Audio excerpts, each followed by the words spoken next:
Boom, we back in the game. Bet. So again,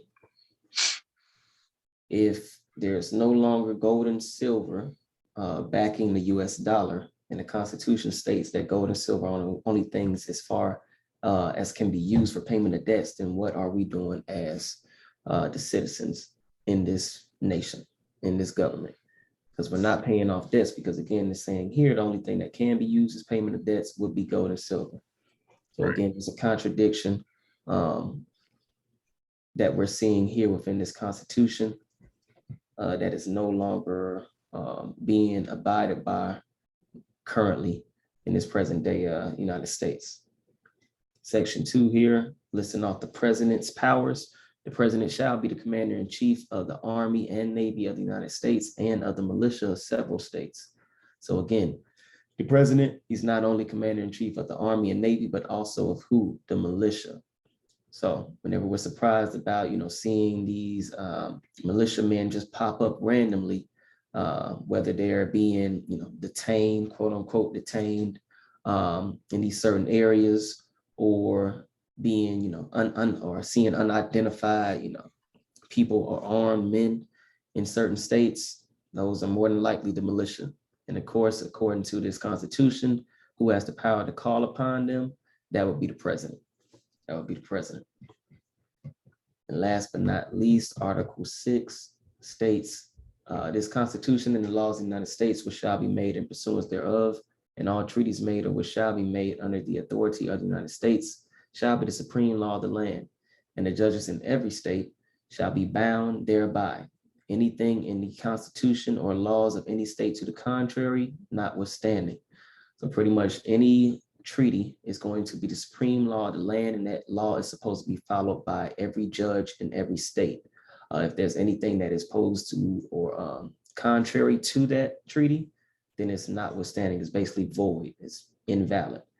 But this here is another contradiction, because we've seen that there's plenty of treaties that we've read, within this year that are not being upheld or not being abided by. So again, just another contradiction, another show of hypocrisy within this Constitution and the government that was founded on this Constitution. Right. Yeah, man, just out here, I remember I always try to keep it super simple, because once you learn something, the best way to explain it is in a childlike terms, so everybody else can understand as well. And there's this episode of Rick and Morty where these big guys are at the top of some building, and give me 1 second. I'm sorry. I'm so sorry. I'm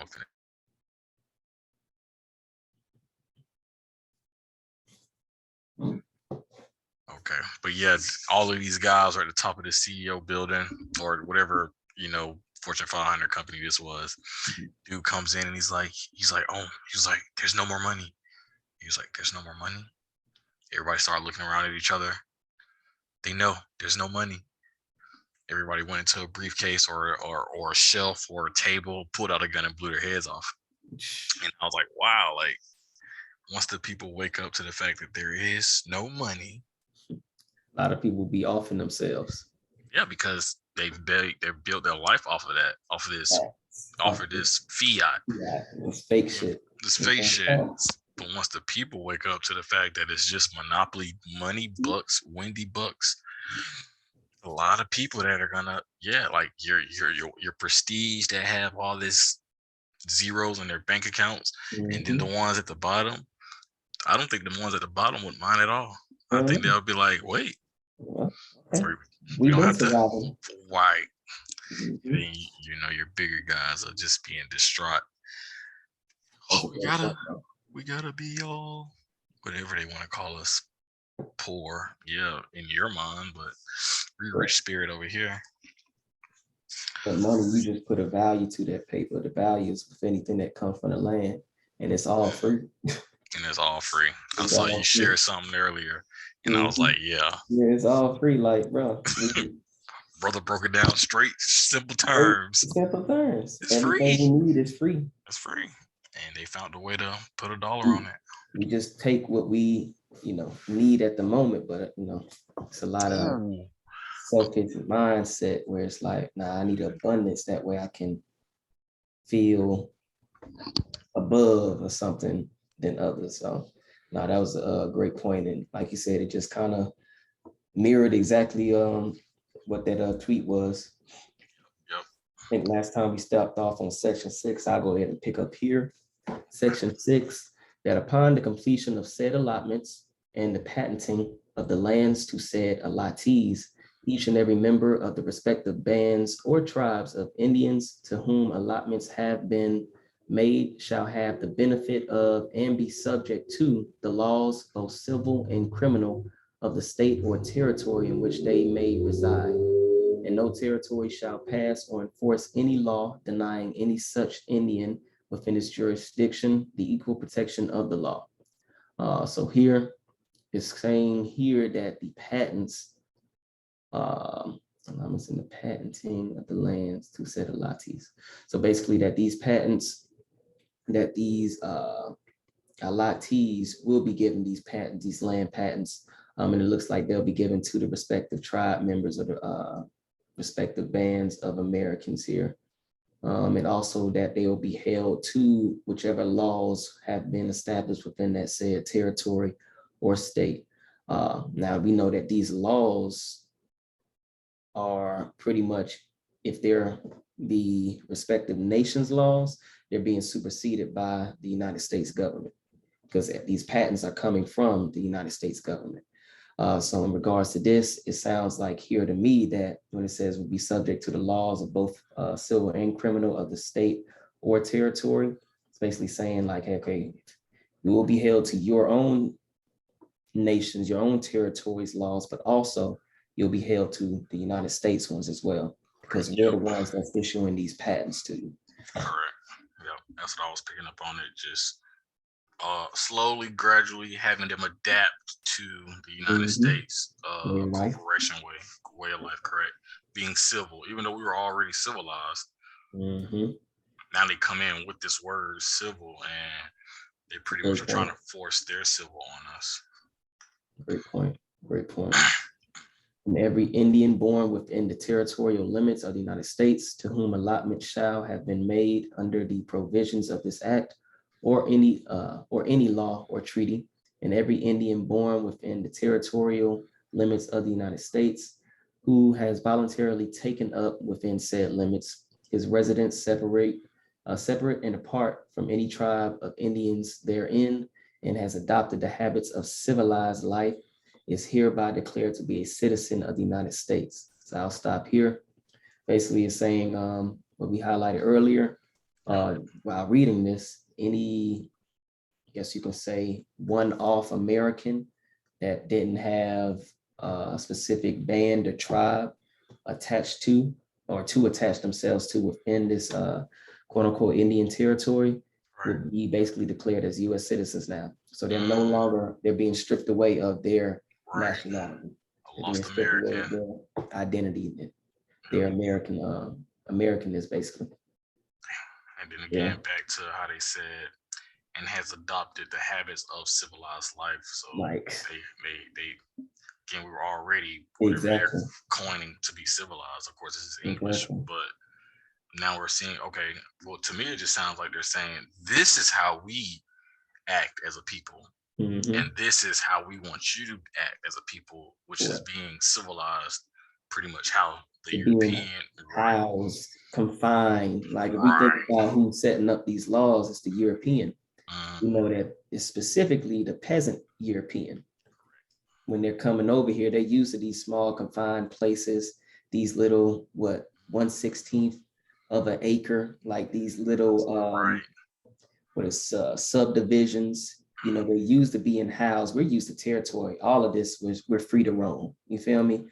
So they're used to being up underneath their livestock, things of that nature. They call that civilized, when in actuality it's the opposite. The opposite. You know, so confined in these tight spaces, nah. In real terms, is to be humane. That's them. If we want to get back to who we are mammals. If we start playing these games, they wanted us to be humane like them. can definitely keep going. No, that's a great point, though. Great point. When it's to be trapped off, and we even see it now. Any animal cage just want to lose their mind. They're in this tight space when they're really made to be roaming freely. Right, we never did that. We never decided to find a stray dog and put it in the cage and think it was yours. Yeah. Like what? We lived and we interacted with nature, respected nature, knew nature had its own punch and knew not to try to get hit by it. Correct. And correct. You know, we lost all those types of traits and traditions for sure, for sure. Let's see here. I'll pick up. And is entitled to all the rights, privileges, and immunities of such citizens, whether said Indian has been or not by birth or otherwise a member of any tribe of Indians within the territorial limits of the United States, without in any manner affecting the right of any such Indian or tribal or other property. So this last part here, has been or not by birth or otherwise. So if somebody just claims to be Indian, again, term that they made up, because we also know we didn't go by Indian, we were going by Cherokee, Choctaw, Chickasaw, Muskogee Creek, Seminole. We were going by different names. So even if they said, yeah, if you're just claiming to be Indian by birth or otherwise, again, just indoctrination, then you will have those citizens or have those rights. So good little section there. It was kind of like, to correct me if I'm wrong, because I'll still just reading over it, but it kind of sounds like, the peasant, the settler came and picked his favorite team. Oh, I like the way these Indians, how they move and how they look and how they dress. That otherwise is kind of giving me that feel of, he just chose this tribe and now he's claiming it, getting their rights, getting their portions. Crazy. You're right, though. You're right. And it even kind of plays out today when we look at the sports teams. Yeah. Wow. Sports teams, Kansas City Chiefs, my favorite team. I'm a Chief, Right. So I'm a Cleveland Indian and White Sox fan. Like, I don't know. I just been looking at baseball and there's so many of our names that, Yes, it is. That they used, and even they didn't change a few of them. But it's still just crazy just to see it. Like, damn, bro. Like, that was really shit. Taking our, like, you want to put it like medieval shit, like taking the heads off our chiefs and putting them on a stake and putting on display. Like, look, this is our logo now. You know what I'm saying? Like, that's exactly what happened. It's in like majority of the specifically baseball teams. And it's almost like we're putting a spell on ourselves by rooting it on, but it is us, but we're just not. Right. It's like they reverse psychology it, and now it's kind of harming us, but helping them. Because we're giving them that energy as well. Oh man, yeah. Taking our Chiefs, putting them on the stick and saying it's our mascot. I'll go ahead and pick up on 7. All right. Section 7, that in cases where the use of water for irrigation is necessary to render the lands within any Indian reservation available for agriculture purposes, the Secretary of the Interior be, and he is hereby authorized to prescribe such rules and regulations as he may deem necessary to secure and just and equal distribution thereof among the Indians residing upon any such reservation, and no other appropriation or grant of water by any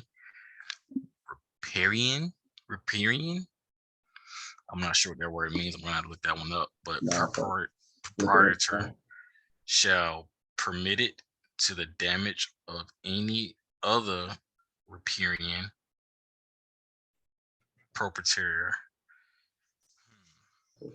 We're just gonna have to dissect that one word first, and then we can probably get a better clause.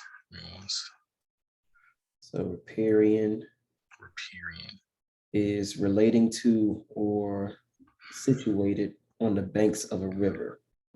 Okay. So pretty much in alignment with what we're talking about in section 7. So the Secretary of the Interior and he is hereby authorized to prescribe such rules and regulations. So he's pretty much the Secretary of Interior is now, and this is what I'm pulling, is now responsible for, or he is now the water authority. You know, we receive water bills and you're using this much water. Makes How, sense. Yeah.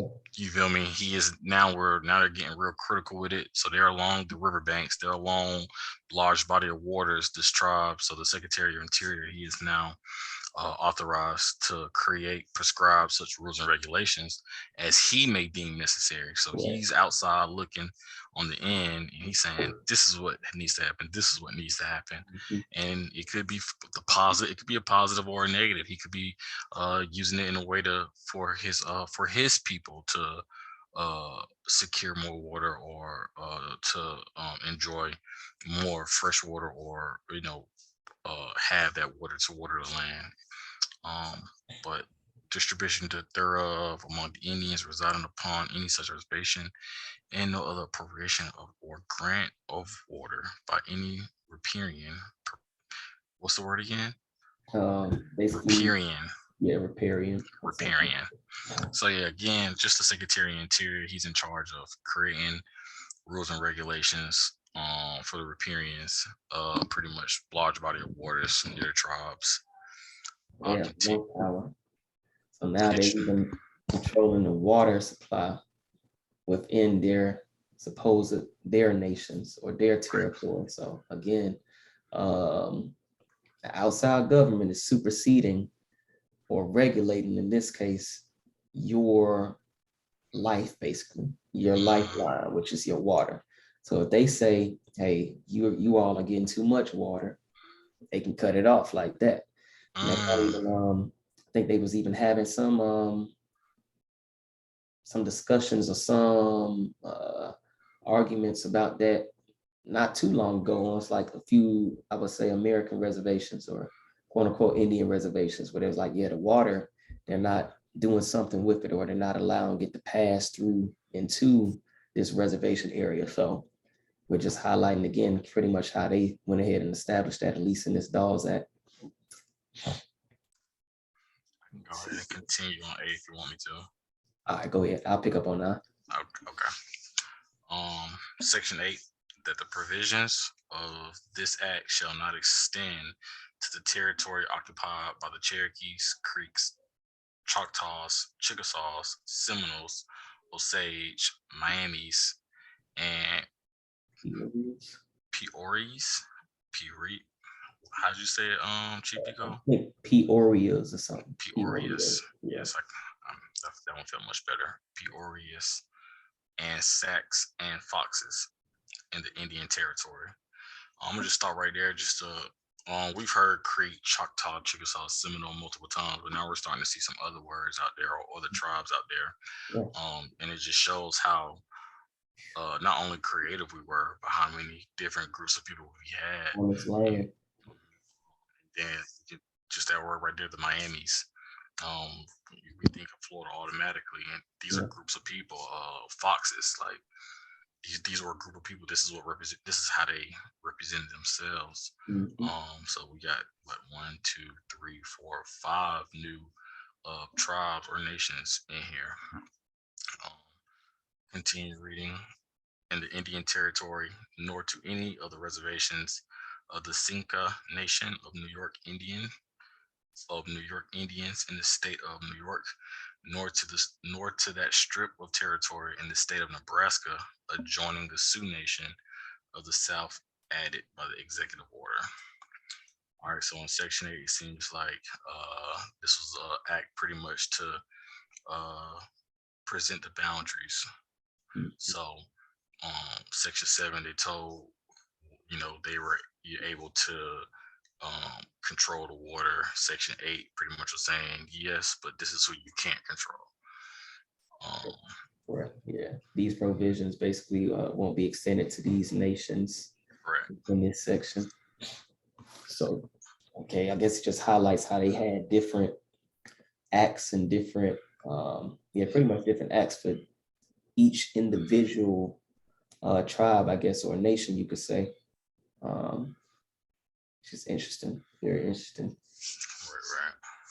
I'll pick up here on section 9, that for the purpose of making the surveys and resurveys mentioned in section 2 of this act, there be and hereby is appropriated out of any monies in the treasury not otherwise appropriated, the sum of $100,000 to be repaid proportionately out of the proceeds of the sales of such land as may be acquired from the Americans, Indians, under the provisions of this act.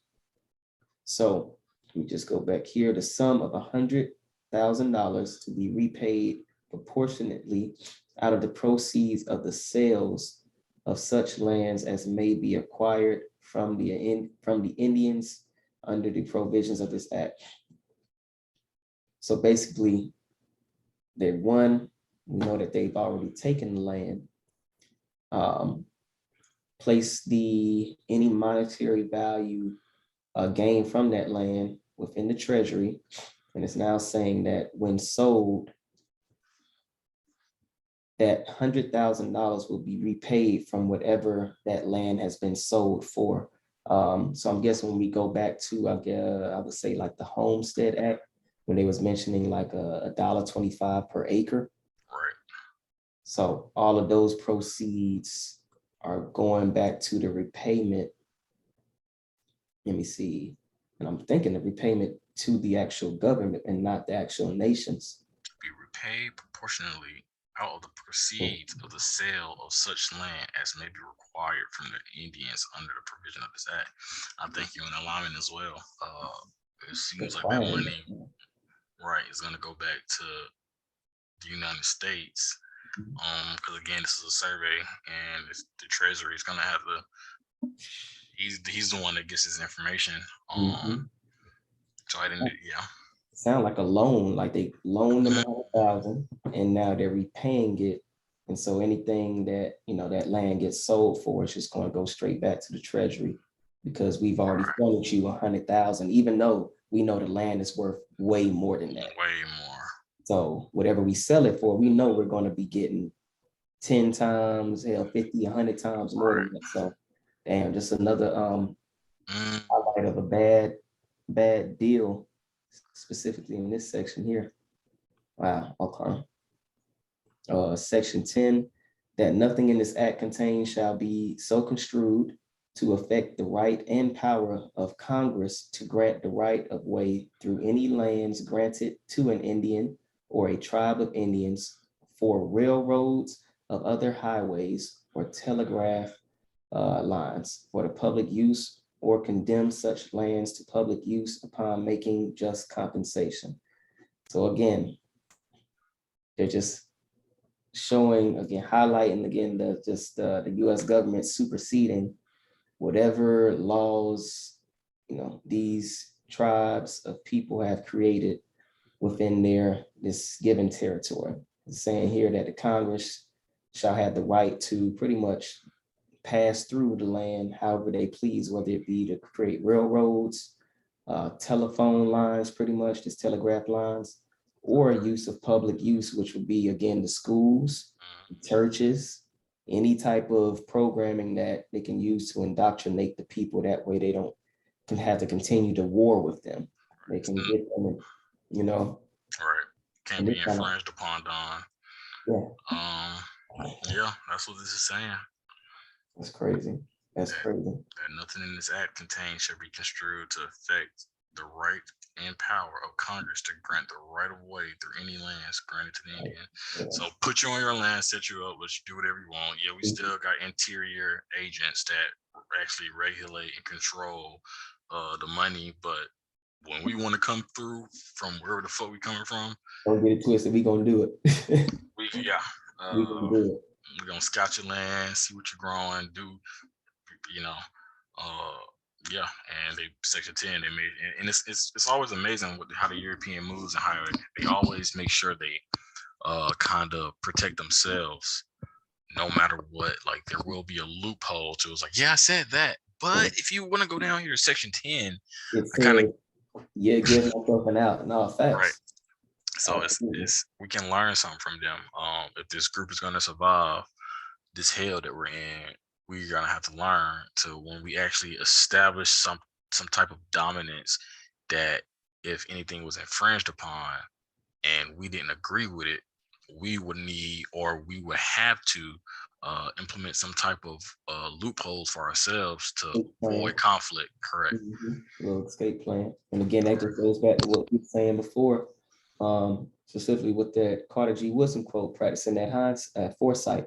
Right back to that. This is the hindsight. You know what I'm saying? This is the Right back to hindsight that. within how they write up their contracts. It's Correct. like, okay, so when we do have contracts, if we are going to contract with these people, we're gonna have our escape plan, our loophole. You know what I'm saying? So great point, great build on that. Great point, yes, sir.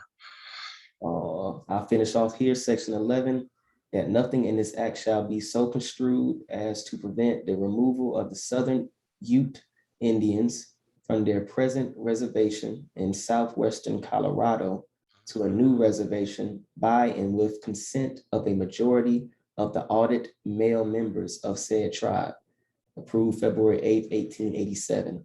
So again, another introduction of another American tribe of people. And now we're seeing the Southern Ute Americans, and they're supposed to be from their present reservation. So they've already been put on a reservation in southwestern Colorado. I know they mentioned the Kansas.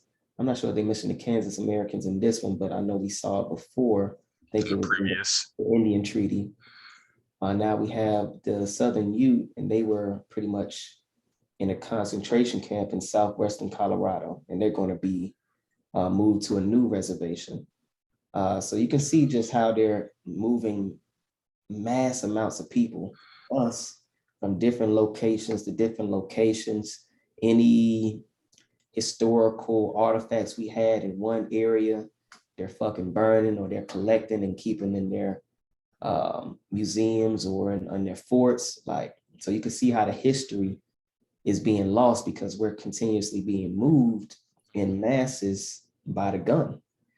So again, it's just another highlight of military occupation, one, and how they really just moving all the Americans in different spots. Like, this is crazy. We done read 11 different groups of Americans just within 3 sections, 4 sections.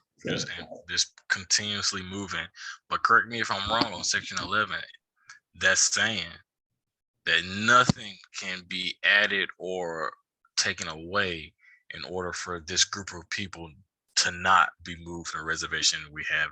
Like, so is it saying like y'all can't adjust the act that we already have? I know we granted this piece of land to you, but and said this is now yours, but we can come back and make your ass go somewhere else.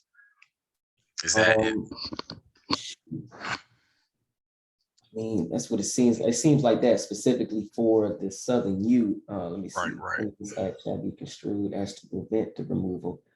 So yeah, it's basically, yeah, kind of like you said. So what's happening to, I would say, the Southern Ute in this last section can happen to whatever specific group of Americans they're talking about in the Dawes Act. That makes sense. Right. Nothing in this act shall be construed as to prevent the removal from your current reservation. Right. And they're saying that specifically, but they're putting it in here, I want to say, to be like, we're not naming you all, but we can still remove y'all just like we did them. Right. I don't think this is the group they're talking about within this Dawes Act, because it's the first time we're seeing this Southern Youth. But it is like like, hey, we putting this in here for reasons. If y'all fuck up, or if we want to, we could still remove y'all from this land at any given moment, just like we remove the Ute, the Southern Ute. So now that's a great point. Great pick up on that one. That was the end of it. Okay. That was the end of it. But yeah, definitely just highlighted again. We can't contract with these people. If we do, like Chief Blackcoat stated, we need to create a loophole, an exit plan, an escape plan. Our own contract. Our own contract, correct. I hate to cut you off, Chief Bico, but I know you probably seen it too. The most recent Venus and Serena Williams movie, with Will Smith, the father. What was his name again? King. Boom. So You remember the part where they were trying to get him to contract with them, and he's just listening, smiling, looking at him, and then he pulls his own contract out, and the dude was looking at him like, "What is this? This is our contract." Mm-hmm. You know, because I already know your contract is gonna fuck me all the way up. Here's my contract, so I can find my loop. It's my loophole. So when you do try to fuck me over, I've already, and he signed it. So if we are going to contract with these people, make sure it's your contract. You feel me? Not you signing some dotted lines. They're signing. We're at home. This is our land, my birthright. So we can literally go outside one day, find an abandoned building, and rent it out for a couple of days, and write contracts. Now, will anybody sign it and say and actually make treaties with us, or not treaties, but contract? You know, do contract work with us? Probably not at this stage of life because we have no power. But eventually, this is all this is. This is all them just becoming wordsmiths, presenting it to another chief, and the chief saying, probably with the wrong interpretation of what it's really saying, signing the dotted line. We can do that same thing. Eventually, we may cop or win or gain something good out of contract, having our own contracts. Even if we do like an apartment, if you want to go and lease out an apartment, rent out an apartment, yeah, they got a contract. Can we not have our own contract too with these people saying, hey, you can never go up on my rent, even though you've said it, but here's my contract saying, like, you can never go up on my rent. Can you sign that for me since I'm going to be giving you my money? Like we look at everything as a one-way street. No, this could be two-way. Like we're way too far. We're way too advanced now today. This was an unfortunate event for our ancestors. But today, do we always still have to look like, oh, no, not at all. You know, and like you said too, like this is our land, this is our home. So it's either like you said, once we get to that stage where, you know, we're all on code, we're all doing what we need to, we're all in alignment, it's like, okay, you can take our contract or you can just get the hell on. Right. Like, because we're giving you an option to where you can still be here, or it can be like, hey, you know what I'm saying? So it's like, it's a two-way street. You're better off taking the contract. And that's exactly what they did to our people. It's saying, hey, you could take this contract or we can offer you which one you want. Is that not what they did? Like, we got to go. We're moving mass people. They're not voluntarily just moving because the European is saying, hey, we have people coming. Can y'all move? They're not saying yay. They're saying y'all moving. This is where you're moving. And we'll write a contract for you so you can say it's yours, but if you don't take it, I mean, we'll offer you anyway. So it's like, you're just giving that same energy back. So and again, like I said, we're no longer in 1800s. We're in 2022. We don't have to negotiate with these people. We're still using this docile mindset as if they really are, their word really is everything. Whatever they say, that's what it is. No, we have to get rid of that mentality. We can negotiate. We can negotiate. All right, the projects still like the projects. We can negotiate this and get that shit built up because we can knock on door, we can open our mouths, but our group is so passive today. It's almost as if like whatever they say is this is just what it is. No, it's not. We're just not doing nothing about it. Yeah, their word is legit law to, you know. Just their word. Exactly. And it's like, no. Literally just their word. Like a white person could say something and niggas would think it's just dead ass correct. I mean, I just feel like this nigga's sorry for all my intelligent Europeans, but this nigga's an idiot. Yeah. You know, like nah, we're not buying that one, boss. You feel me? We're gonna need something else. But no, that's exactly right. So it's just a mindset, and again, taking our destiny in our hands. Like you said, creating our own contracts, creating our own everything. That way we can, once we do come to the negotiation table, it's like, okay, now they working with some stuff, they about their business. Now it's a respect factor. That's all it is at the end of the day. You don't respect yourself, then why would we? So we have to get back to, you know, just respecting ourselves and things of that nature. But great. This is a good document. Great document. Another document passed. We're about to jump into the early 1900s, I believe, with the next act that we read.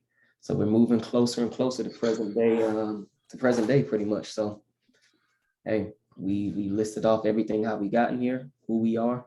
So at this point, if you're a little lost in the class, definitely need to go ahead and rewatch some of those videos to catch up. But It's all there. It's all there. It's all there. Just reading documents, y'all. We like to give our personal opinions too, and a lot of channels do personal opinions, but we kind of erase our personal opinions with the document. Like, we can come up with our own ideas all day, but this is what really happened. Yeah, and the documents are speaking for themselves. Correct. So, yeah, good bill. Great bill. And we will catch you all next week on the Lost Confederacy channel. Yes, sir.